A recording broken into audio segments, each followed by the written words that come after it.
खुश तो तन तंदुरुस्त and life will all be fine.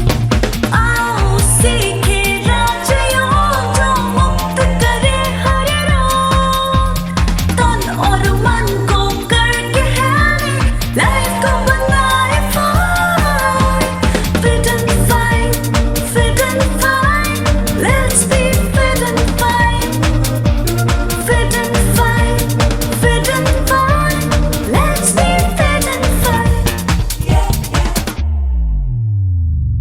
नमस्कार, Om Shanti. Fit and fine में आप सभी का फिर से एक बार स्वागत है। दोस्तों, पिछली कड़ी में हमने बात की थी ओबेसिटी यानी मोटापा को लेके। इसके कई सारे वजहें हैं और आज हम इसी सिलसिले में आगे बढ़ेंगे, इसी मुद्दे को आगे बढ़ाएंगे, चर्चा करेंगे और जानेंगे इस समस्या का समाधान क्या है। और हमेशा की तरह हमारे साथ आज भी हाजिर है हमारे स्टूडियो में बातचीत करने के लिए डॉक्टर सतीश गुप्ता जी। आइए उनको स्वागत करते हैं और बातचीत का सिलसिला आगे बढ़ाते हैं। ओम शांति डॉक्टर साहब। डॉक्टर साहब, लास्ट एपिसोड में हमने जाना था कि ओबेसिटी जो है, मोटापा जो एक बीमारी है, उसके पीछे क्या क्या रीजंस, कॉजेज़ क्या है और मोटापा की वजह से क्या क्या प्रॉब्लम्स शरीर में हो सकते हैं, क्या क्या बीमारियां और भी आ सकते हैं। तो ये सब तो हमने जानकारी ली, लेकिन ये मोटापा जो है, जो कि स्ट्रेस का भी एक बहुत बड़ा कारण है आज, क्योंकि किसी को मोटापा अगर हो जाए तो ऐसे ही फ्रस्ट्रेशन में चले जाते कि मेरा वेट बढ़ रहा है, तो उसको कैसे घटाया जाए, कम कैसे किया जाए। तो इसका इनिशियल स्टेज क्या होता है भाई साहब, इसके रेमेडी क्या है ये ओबेसिटी का? नहीं, जैसे आपने बिल्कुल ठीक कहा कि जब हमें वी बिकम ओबीज और ओवरवेट, तो पहले तो डिप्रेशन आने के चांसेस बहुत ज़्यादा हो जाते हैं जी। और अंदर शेम की फीलिंग भी आती है, because we don't feel, you know, हम लोग ऐसा लगता है कि हम लोग देखने में अच्छे नहीं लग रहे हैं। तो गिल्ट की फीलिंग भी आती है, सेल्फ गिल्ट की फीलिंग आती है, शेम की फीलिंग भी आती है कि नहीं मुझे ऐसे हो गया है ना। It is like a disability. Physical disability होती है ना, जी जी, इट बिकम्स साइकोलॉजिकल डिसेबिलिटी। क्या पार्टीज में जाना चाहेंगे, कहीं पब्लिक फंक्शंस में अपने आप को जाने से अवॉइड करते हैं। People sometimes make, you know, आपका फन, आपको मजाक बनाते हैं आपका ना, हर बात में आपको कैजुअल लेने लगते हैं, आपके बहुत सारे प्रोफेशंस में आपको लाइक नहीं करते हैं, है ना। बिल्कुल। तो ये एक अपने आप में बहुत बड़ी एक चैलेंज है, एक मतलब चैलेंज भी है और अपने आप में एक फ्रस्ट्रेशन भी पैदा करता है। तो इसलिए जब भी कभी हमको ऐसा लगता है कि हमारा वेट बढ़ रहा है, तो एटलीस्ट हमको ये देखना चाहिए, कम से कम 1 साल में अपना वेट चेक तो जरूर करना चाहिए, अपना BMI निकालना चाहिए। मतलब we should try to keep it below 25 as far as possible. और अपना वेस्ट सर्कम्फ्रेंस बेली पॉइंट पे मेजर करते हैं। आप कोई भी मेजरिंग टेप ले सकते हैं और उससे आप मेजर कर सकते हैं। It should be below 100 centimetres, 102 centimetres, below 40 inches, है ना, जहाँ तक हो। अगर मेल्स में और फीमेल्स में है तो below 35 inches. We should try to maintain around 89 centimetres to be very very precise. तो कोशिश करनी चाहिए, है ना, क्योंकि जब भी हमें ओबेसिटी आती है, ओवरवेट होते हैं, मैंने बताया ना, overweight is more than 25 to 29.9 और मोर देन 30 इज ओबेसिटी। तो 30 होने के बाद तो बहुत सारे हेल्थ प्रॉब्लम्स आने लगते हैं। इवन वो overweight is the right time. अगर जैसे आप ओवरवेट की कैटेगरी में आ रहे हैं, 25-26 हो रहा है आपका BMI, तो बेटर स्टार्ट टेकिंग मेजर्स ना। इवन भारत में तो जहाँ भी एशियन इंडियंस हैं, चाहे वो भारत में है, चाहे विदेश में है, US, UK, सिंगापुर, मलेशिया, किसी भी देश में, मतलब न्यूजीलैंड में, तो जहाँ भी हैं वो जीन्स हमारे साथ हैं। तो we have to be careful कि हमें 23 के बाद ही अलर्ट हो जाना चाहिए अगर हमारा BMI 23 के ऊपर आ रहा है। And whenever we have this obesity, overweight condition या ओवर ओबेसिटी है, तो we should always check for heart disease. ECG करा लें, अपना लिपिड प्रोफाइल, अपना कोलेस्ट्रॉल टेस्ट कराएं, ये कंपल्सरीली करना चाहिए। मतलब ये हमें जैसे लगे ना हमें, because we should go for all this test. थोड़ा सा अवेयरनेस। हाँ, BMI तो कर लिया, वेट कर लिया, और साथ में फिर हमें अपना ECG कर लेना चाहिए, है ना। कभी एक ECG कर लें, एक इको टेस्ट कर लें, ट्रेडमिल टेस्ट कर लें, स्ट्रेस टेस्ट जिसे कहते हैं वो कर लें, बिकॉज हार्ट डिजीज बहुत कॉमन है, नंबर 1 किलर है। And we should be very careful, है ना। अपना लिपिड प्रोफाइल करा लें, सीरम यूरिक एसिड टेस्ट करा लें, है ना, सीरम लाइपोप्रोटीन ए करा लें, है ना, एक टेस्ट है जो कि genetically how much we are predispose to heart disease है, वो पता लग जाता है। और साथ साथ अपना डायबिटीज़ के लिए blood sugar, because we are highly prone to develop diabetes. मैंने बताया था जैसे अगर आप ओबीज हैं तो you are 7 times more chances of having diabetes as compare to normal weight population. तो हमें डायबिटीज़ के लिए अपना ब्लड शुगर फास्टिंग और पोस्टप्रेंडियल 2 hours आफ्टर द ब्रेकफास्ट करा लेना चाहिए। और साथ साथ 3 महीने का शुगर टेस्ट जो होता है, इसको हम कहते हैं ग्लाइकोसिलेटेड हीमोग्लोबिन, है ना, HbA1c कहते हैं, वो करा लेना चाहिए। और इससे लिपिड प्रोफाइल तो मैंने बताया, क्योंकि this is one of the important causes of high cholesterol. Triglyceride बढ़ जाते हैं, HDL गुड कोलेस्ट्रॉल कम हो जाता है, और बैड कोलेस्ट्रॉल LDL बढ़ जाता है, VLDL भी बढ़ जाता है। तो हमें कर लेना चाहिए कि ये रेशो अपने पता रहनी चाहिए। We should keep it below healthy level, जो हमारा जो रेंज है ना, जो हमें लेबोरेटरी की रेंज है, उससे नीचे रखें। प्रेफरेबली हमें 200 से कम हमारा को टोटल कोलेस्ट्रॉल रहे, और हमारा जो है जो LDL है कीप इट बिलो 100, ट्राइग्लिसराइड्स हैं वो बिलो 150, और HDL है वो गुड कोलेस्ट्रॉल जो है वो in males it should be more than 40 and females में मोर देन 50। तो ये हमारी we should try to maintain this. और अगर हमारे फैमिली हिस्ट्री है या हमें डॉक्यूमेंटेड हार्ट डिजीज़ है, ये सपोज आपको डायबिटीज़ हो गई है, you know that you are diabetic, है ना, पहले से डायबिटीज़ है आपको, मोटापा भी हो रहा है और साथ में डायबिटीज़ भी है, उसको हम डायबिसिटी कह देते हैं। ओबेसिटी, उसका diabetes plus obesity, that is diabesity. तो एक टर्म बनाई गई डायबिसिटी। अच्छा। तो उसमें है, तो उसमें आपका total cholesterol should be less than 150, LDL bad cholesterol should be less than 170, LDL should be less than 70, and good cholesterol should be less than more than 50, triglyceride should be less than 150। ये हमें कोशिश करनी चाहिए, we should try to maintain this। मतलब हमें range ये maintain करने की, अगर हमें डायबिटीज़ भी है और साथ में मोटापा भी है तो। भाई साहब, मैं एक सवाल आपसे पूछना चाहूँगी, ओबेसिटी है या ओवरवेट, हम कई बार ऐसे देखते हैं मेन में, माने लड़कों में कंपैरेटिवली थोड़ा उम्र एज होने के बाद एक सर्टेन टाइम में तो आ ही जाना शुरू करते, लेकिन औरतों में खास करके शादी के बाद धीरे धीरे या बच्चा हो जाए तो बहुत फास्ट वो लोग वेट गेन कर लेते हैं, तो वो उसकी वजह? नहीं, वो जब हमारे हार्मोन, जब प्रेगनेंसी होती है तो उसमें हार्मोन चेंजेस होते हैं। जब प्रेगनेंसी होते तो कई बार आपका weight you can gain about 30%, जितना आपका वेट है you can gain 30%, 30 to 50% weight you can, suppose a lady before pregnancy is say 50 kg, तो during pregnancy third trimester तक पहुँचते she can gain 10 to 15 kg extra, or even 20 kg, she can become 70 kg from 50 to 70 kg। But normally speaking, this extra weight can be, you know, you can remove it, you know, after the delivery, slowly, because hormone changes वापस revert हो जाते हैं, normal हो जाना, और उसके बाद धीरे धीरे प्रॉपर एक्सरसाइज करनी डेफिनेटली ज़रूरी है, डाइटरी प्रिकॉशंस ज़रूरी हैं जी। तो उससे फिर हम we can come back to original weight of 50 kg, suppose जैसे 50 kg शुरू किया, but always there is always some gain. It has been seen that you are never able to regain that weight, and really health conscious. कुछ लोग होते हैं ना जो athletes होते हैं, जो जी फिल्म इंडस्ट्री में होते हैं, दे आर वेरी केयरफुल, वो फिटनेस एक्सपर्ट साथ रखते हैं, तो बहुत ध्यान रखते हैं, तो उनकी अलग बात है। किंतु तो रूटीन में देखने में आता है कि एक बार 1 child means 5 kg extra, 2 child means 10 kg extra, that is usual this thing. यहाँ पे एक सवाल मैं पूछूंगी कि क्योंकि एथलीट्स के बात आ ही गई, तो हम देखते हैं कई बार क्रिकेटर्स हो या एथलीट्स हो, कोई भी स्पोर्ट्स के साथ जुड़े हुए हो, लेकिन उनके फिटनेस तो ठीक ही रहती है, मतलब वो ऐसे नहीं कि मोटे होते, ओबेसिटी या ओवरवेट की प्रॉब्लम होती है, ऐसे भी नहीं, लेकिन फिर भी उनका जो BMI है वो काफ़ी हाई रहती है, तो उसको भी क्या मोटापे के क्राइटेरिया में हम गिनती करेंगे? Because see basically whenever we are talking about obesity means excess fat weight, fat का वेट ज़्यादा ओवरऑल बॉडी में, क्योंकि जो एथलीट्स होते हैं दे एक्सरसाइज, और उनकी डाइट भी ज़्यादा प्रोटीन वाली होती है, हाई प्रोटीन डाइट, तो they have more muscle mass, and because they are exercising daily, they are running, jogging कर रहे हैं, जिम में जा रहे हैं, तो उनकी बोन मास भी बहुत स्ट्रांग होता है. Bones are heavy and muscles are heavy, so that's why their BMI, and there's no fat on the body per se, but their BMI can be as high as 30, even 32 also. वो 100 kg के भी हो सकते हैं. जी.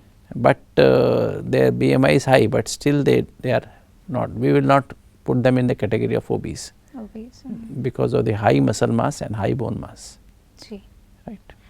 तो फिर मतलब हम ऐसा अगर चाहें कि हम फिट भी रहें और लेकिन बोन मास अगर हमारी हाई हो तो मतलब ज़्यादा स्ट्रॉन्ग हो तो हम 100 kg तक भी हम वेट चला जाए फिर भी मतलब फिर हम नहीं, because then you know you have to be, जैसे बताया ना 3 चीज़ें हैं बहुत इंपॉर्टेंट जो हमें अगर अपना वेट मेंटेन करना है या we want to regress our wait.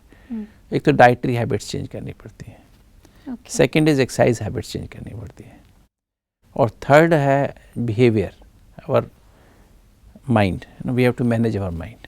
Okay. और चौथी चीज़ अगर चाहें तो sleep habits, sleeping in proper time, because sleep is a very important cause of obesity.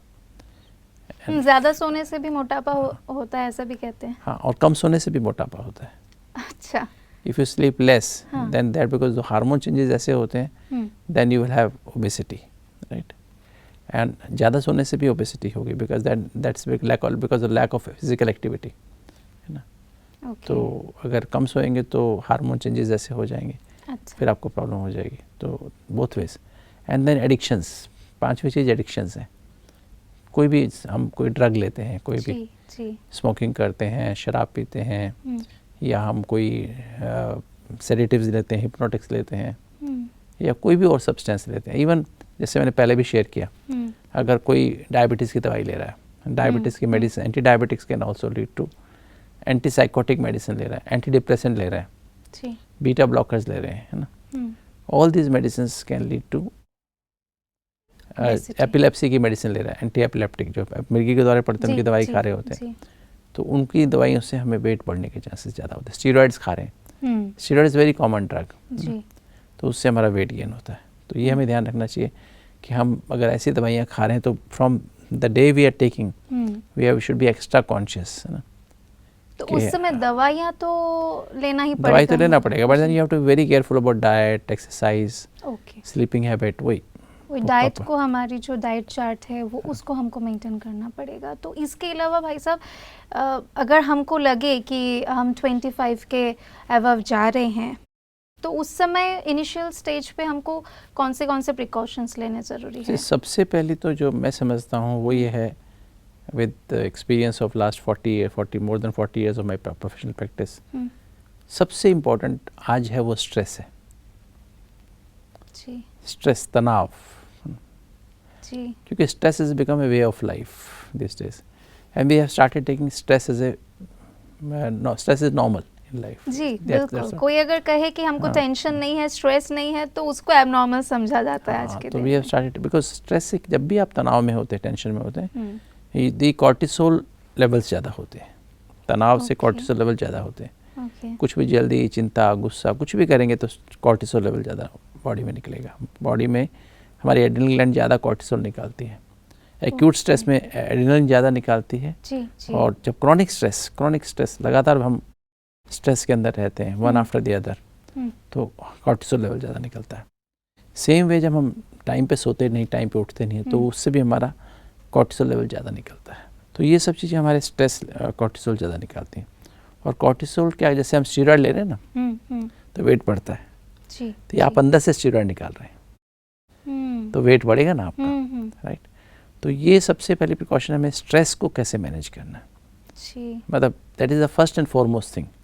क्योंकि जब हम स्ट्रेस में होते हैं, एंजाइटी, एंगर, या कुछ भी हमें इमरजेंसी, एंजाइटी, कुछ भी ऐसी कुछ प्रॉब्लम होती है, सिनिकल बिहेवियर, हॉस्टाइल, हम जब हॉस्टाइल, कुछ लोग कई बाई नेचर कई बार हम हॉस्टाइल हो जाते हैं, रिवेंजफुल हो जाते हैं, क्योंकि कुछ लोग हमारे साथ जो बिहेव करते हैं, कई बार हम सेंसिटिव और इमोशनल हो जाते हैं. और डिप्रेशन में भी वेट बढ़ता है.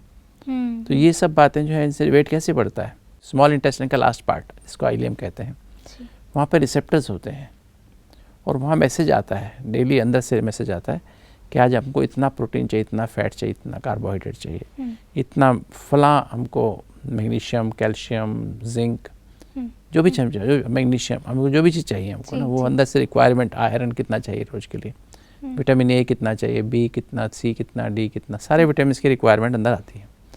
अच्छा, वो सेंसर्स हैं।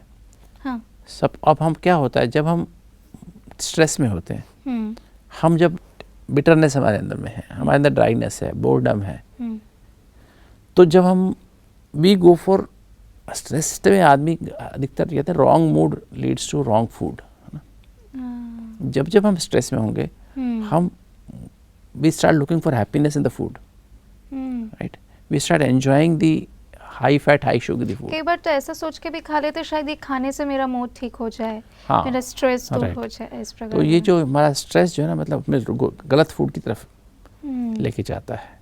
ज़्यादा कैलोरीज वाले फूड जंक बना फूड लेते है, हैं, खा फास्ट लेते फूड्स हैं, तो वो हम फूड खाते हैं। जी। और दीज फूड्स, जितने भी ऐसे फूड हैं, उसमें कैलोरीज ज़्यादा हैं, उसमें जो रिफाइंड फ्लावर है ना, जैसे मैदा जिसे कहते हैं, जी। वो ज़्यादा है, और वो बनते ही ज़्यादा उसी से हैं, मैदा से ही ज़्यादा बनते हैं, जी, है ना। तो और प्लस उसमें ज़्यादा मात्रा में ऑयल को डीप फ्राई किया जाता है, ज़्यादा ऑयल एब्जॉर्ब होगा, तो वो जा कर के हमारे जो रिसेप्टर्स हैं उसको जाम कर देते हैं। वो हमारी जो विलाई है ना, आंतों में विलाई होती है, जैसे आरी होती है ना, सेरेशंस होती हैं, सेम है हमारी आंतों में, ऐसे छोटी आंत में पूरी ऑल ओवर दी पूरी की पूरी हमारे सेरेशंस हैं इस तरह की, उसे विलाई कहते हैं। और उसकी डेप्थ में क्रिप्स ऑफ लाइबर-कोन, उसके डेप्थ में ही रिसेप्टर्स होते हैं। और ऐसे वाले फूड जो चिपकने वाले फूड हैं, जो वो जहाँ के चिपक जाते हैं, रिसेप्टर्स को सेंस, रिसेप्टर ब्लॉक हो गए। जी। अब सपोज जैसे मेरे अंदर नॉर्मली हम एक दिन में हमें 950 मिलीग्राम कोलेस्ट्रॉल चाहिए होता है, डेली रिक्वायरमेंट इंसान की होती है 950 मिलीग्राम पर डे, मतलब इतना कोलेस्ट्रॉल उसको चाहिए डेली की एक्टिविटीज़, ब्रेन की और डिफरेंट हार्मोन बनाने की एक्टिविटी कोलेस्ट्रॉल से होती है। तो मैसेज तो मैंने तो खा लिया, फिर मैंने 10 ग्राम खाया या 20 ग्राम खाया या 30 ग्राम मैंने फैट खाया। अब जो है अंदर मैसेज था कि मुझे 1 ग्राम कोलेस्ट्रॉल एब्जॉर्ब करना है, और मैंने खाया 30 ग्राम्स। अब जब जैसे इमरजेंसी होती है ना कई बार, आप सपोज आप मार्केट में जा रहे हैं और मार्केट में अचानक सायरन बजता है या अनाउंसमेंट होती है कि अचानक पड़ोसी देश ने हमारे देश पे हमला कर दिया है, एक मिसाइल आ रही है और हमारे देश में इमरजेंसी लगा दी गई है, राइट। तो आप क्या खरीदेंगे? आप मार्केट में कुछ खरीदने, जैसे सब्जियां खरीदने जा रहे थे, तो आप क्या खरीदेंगे? आप ऐसी सब्जियां खरीदेंगे जो लंबा समय स्टे कर सके, जैसे आलू है, लंबा समय स्टे करेगा, और आलू के बजाय आलू लेंगे और दाल ज़्यादा लेंगे जो लंबा समय ख़राब नहीं हो सकता, महीना लग जाए इमरजेंसी, मार्केट में चीज़ें आई नहीं, है ना। हाँ। तो जो लंबा समय स्टोर हो सकते हैं वो चीज़ ज़्यादा खरीदेंगे। सेम वे जब आप गुस्सा करते हैं, चिंता करते हैं, एंजाइटी रखते हैं, या कोई बात को फील कर लेते हैं, उदास हो जाते हैं, तो एक इमरजेंसी मैसेज जाता है माइंड से, दिमाग से, ब्रेन से, कि जो भी कुछ अवेलेबल है वो खरीद लिया जाए। जैसे आप मार्केट में जा रहे हैं, आप ये आलू था 20 रुपये किलो, और जैसे ही ये डिक्लेयर होता है आलू का रेट 50 रुपये किलो हो जाता है इमीडिएटली, क्योंकि वो समझते हैं कि अब आलू खरीदने वाले आएंगे और रेट बढ़ा देंगे, तो रेट तो एकदम रेट बढ़ा देते हैं। इसी तरह से हमारे यहाँ होता है आंतों में, तो मैसेज जाता है रिसेप्टर्स पे कि जो जितना अवेलेबल है खरीद लो। तो फैट, इसी चक्कर में फैट्स को भी हम जो है कार्बोहाइड्रेट को ज़्यादा एब्जॉर्ब कर नहीं सकते, बॉडी में स्टोर ही नहीं है, ऐसे प्रोटीन को भी स्टोर नहीं कर सकते, नहीं खरीद सकते। और प्रोटीन वैसे भी हमारे ओवरऑल इंडियन डाइट में प्रोटीन लेवल कम होता है, प्रोटीन होता ही कम है, तो प्रोटीन अवेलेबल नहीं है, एब्जॉर्ब कर भी नहीं सकते। और बचा फैट है, अब फैट हम खाते भी टेंशन के अंदर फैट ज़्यादा खाते हैं, राइट। और अगर हम शुगर ज़्यादा खाते हैं, शुगर भी हमारी बॉडी में फैट में कन्वर्ट हो जाती है, राइट। तो हम जो फैट एब्जॉर्ब किया, तो हमने क्या, जब स्ट्रेस होगी तो हमने फैट को एब्जॉर्ब करेंगे। तो सबसे पहली जो बात है, गलत खाना बिकॉज ऑफ स्ट्रेस, गलत एब्जॉर्ब करना बिकॉज ऑफ स्ट्रेस, फिर हमारी डाइट तो खराब है हमारी बिकॉज ऑफ स्ट्रेस, हम साथ साथ हमारी एक्सरसाइज नहीं हो पाती है, क्योंकि जब हम स्ट्रेस में रहते हैं हमें नींद की क्वालिटी ख़राब आती है, हम देर से सोने जाते हैं, हम 10 बजे सो भी जाएं पर नींद नहीं आएगी, 10 की बजाय 11, 12, 1 बजे नींद आएगी। जी। तो आपको नींद, आप अगर आप 1 बजे सोएंगे तो कितने बजे उठेंगे? 8 बजे उठेंगे। 8 बजे उठेंगे तो आपको ऑफिस 9 बजे जाना है, तो टाइम कहाँ है एक्सरसाइज के लिए? तो आप बहुत जल्दी से मुश्किल से तैयार हो पाते हैं, and then you don't feel fresh because आप टाइम पे नहीं सो पाए, तो आपकी नींद रिफ्रेशिंग नहीं होती है। प्लस स्ट्रेस से आपको एडिक्शन की नेचर पड़ जाती है, क्योंकि मूड खराब है तो you are looking for happiness in the food and also in addictions. Smoking करने में, चाय पी के थोड़ी सी एनर्जी आती है, चाय 1 कप 5-6 कप चाय पी लेंगे, कॉफ़ी पियेंगे बार बार, निकोटिन लेंगे, या फिर आप शराब पियेंगे, या कुछ ना कुछ, नींद नहीं आएगी तो गोलियां, नींद की गोली खाएंगे। तो इस तरह से एक विशेष साइकिल में फंस जाते हैं। तो stress is a very important factor, central core है ओबेसिटी या ओवरवेट करने के लिए। तो हमको, अगर हम स्ट्रेस को मैनेज करना सीख जाएं, और अपने पिछले 25-26 साल में जो रिसर्च की है 3 dimensional health care for healthy heart, happy mind and healthy body, उसमें हमने पाया कि जब हम उनको सिखाते हैं Rajyoga meditation for stress management सिखाते हैं, तो हमने देखा कि हमारे जो 7 दिन हमारे पास स्टे करते हैं लोग, और हम पहले दिन वेट मेजर करते हैं और लास्ट डे वेट मेजर करते हैं, तो पिछले 6 दिन में जो स्पेशली ओबीज लोग होते हैं, जिनका वेट मान लीजिए 100 kg है, तो हमने देखा सिर्फ 6 दिन में 5 किलो वेट लूज कर लेते हैं। अच्छा, 4 किलो, डिपेंडिंग ऑन देयर, मतलब हर एक का अलग अलग होता है, कोई 5 किलो, कोई 4 किलो, कोई 3 किलो। वेट मान लीजिए 70 kg है और वो होना चाहिए 60 kg, तो ही विल लूज 2 kg या 1.5 kg, डिपेंडिंग ऑन कितना आप ओवर वेट है। More the weight you will lose more. और हम उनको तीनों टाइम खाना देते हैं, फुल देते हैं, हमको कैलोरीज रिस्ट्रिक्टेड, मतलब हमारा, we do not decrease the amount of food, we change the quality of food.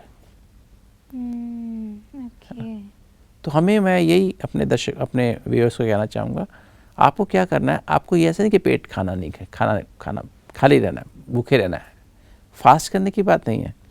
आप अगर अपना वेट लूज़ करना चाहते हैं तो आपको अपने भोजन में अपना फाइबर की मात्रा बढ़ानी पड़ेगी। Fibre, soluble fibre and insoluble fibre दोनों बढ़ाने पड़ेंगे। और वो कहाँ से आते हैं? सॉल्युबल, इनसॉल्युबल फाइबर आते हैं फ्रूट से आते हैं, और सैलेड से आते हैं, वेजिटेबल्स से आते हैं। जी। तो आप अपने फूड में फ्रूट्स की संख्या बढ़ा दीजिए, फ्रूट्स का अमाउंट बढ़ा दीजिए। जैसे एक फ्रूट की हेल्पिंग आप सुबह before you start your breakfast, एक फ्रूट सुबह ले लीजिए।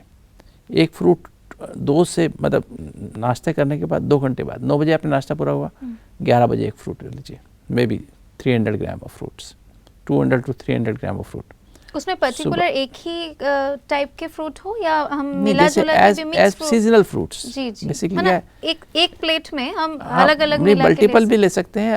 अगर सपोज कई बार क्या प्रैक्टिकल नहीं होता है, घर में है, संडे के दिन है, तो आप 2-3 तरह के फ्रूट ले सकते हैं, 4-5 तरह के फ्रूट भी ले सकते हैं। अब सपोज आप ऑफिस में हैं, अपनी शॉप पर हैं, बिजनेस में हैं, है ना, तो वहाँ पर आप किस तरह की चीज़ें, आप 5-6 तरह के फ्रूट तो नहीं लेके जाएंगे, वहाँ प्लेट तो अवेलेबल नहीं होगी। तो वहाँ तो है कि आप एक ही तरह का फ्रूट ले लें। जैसे आपने 1-2 एप्पल खा लिया, 1 एप्पल 1 संतरा खा लिया, दैट वे, नो। पॉसिबल हो तो ले, अदरवाइज एक फ्रूट भी चले सकते हैं। शाम को पपीता खा लिया, तरबूज खा लिया, खरबूजा खा लिया, मतलब 2 आवर्स आफ्टर लंच, तो 3 हेल्पिंग हो गई। एक फ्रूट आपने सुबह ले लिया, लगभग 100 ग्राम 150 ग्राम फ्रूट सुबह नाश्ते के पहले ले लिया। लंच के, फिर ब्रेकफास्ट लंच के बीच में एक हेल्पिंग ले ली, फ्रूट। ओके। और एक शाम को 2 आवर्स आफ्टर लंच, 4-4:30 बजे फ्रूट। शाम को भी हम फ्रूट्स ले सकते हैं 4-4:30 के, ओके, बिफोर 5 ना। ओके। तो आपने 3 हेल्पिंग हो गई, लगभग अबाउट 600 to 700 ग्राम फ्रूट्स ले लिया आपने। तो that is one way of having more soluble fibre and pectin. तो उससे आपकी आंतें साफ सुथरी हो जाती हैं। That is one way. फिर सॉल्युबल फाइबर का एक अच्छा साधन मैंने देखा जो है सीलियम हस्क, जिसे आम भाषा में हम इसबगोल कह देते हैं। तो इसबगोल before lunch and before dinner, 7.5 gram इसबगोल before lunch with 1 glass of water. 1 चम्मच मुंह में डालिए, चम्मच वो मुंह में डालिए, ऊपर सिप बाई सिप आधा गिलास पानी पी लीजिए। फिर 1 चम्मच और मुंह में डालिए, फिर सिप बाई सिप आधा गिलास बाकी बचाओ पानी और पी लीजिए। This is before lunch and let's say before dinner same way 7.5 मतलब वही 2 चम्मच बिफोर डिनर लें। तो सॉल्युबल फाइबर आपका अच्छी मात्रा में, लगभग 50 ग्राम ऑफ सॉल्युबल फाइबर इससे आप मिल जाता है आपको। अगर 3 हेल्पिंग ऑफ फ्रूट ले लिया आपने और 2 बार इसबगोल ले लिया, जी। तो ये आपका 50 gram of soluble fibre approximate diet में होना चाहिए। अनाज और दालों से आना चाहिए, राइट। ओके। तो चपाती जो है आप ऐसे ले सकते हैं, चपाती फिर भी वो मिक्स्ड जैसे मिलेट्स की आजकल बनाते हैं हम जी लोग। जी जी जी। बाजरा, ज्वार, हम्म। चना, 3 चीज़ से सब्जी बना सकते हैं, ओके। चपातीस बना लीजिए। भाई जी, सीरियल्स में हम क्या क्या ले सकते हैं, कैसे ले सकते हैं, किस तरीके से उसको बनाएं, इन सारी बातों को हम जानेंगे। लेकिन आज समय समाप्त हो गया बोल के इस एपिसोड को इधर ही हमको रोकना पड़ेगा। लेकिन स्टूडियो में आने के लिए, अपना अमूल्य समय देने के लिए आपको बहुत बहुत शुक्रिया। Thank you. तो दोस्तों, मोटापा जो एक बहुत बड़ी रीज़न बन गई है हमारे फ्रस्ट्रेशन की, या जो भी बोलिए, अपने आप में ऐसी एक भयानक बीमारी है, एक बार हो जाए तो जल्दी से पीछा नहीं छोड़ती है। तो इससे कैसे हम मुक्त हो सकते हैं, पूरी तरह से फिट एंड फाइन हो सकते हैं, और स्लिम ट्रिम या हमारे वेट जो है उसको हम कैसे मेंटेन कर सकते हैं, इन सारी बातों को हम जानेंगे अगली कड़ी में। इसलिए देखना नहीं भूलिएगा फिट एंड फाइन। आज यहीं पे समाप्त करते हैं।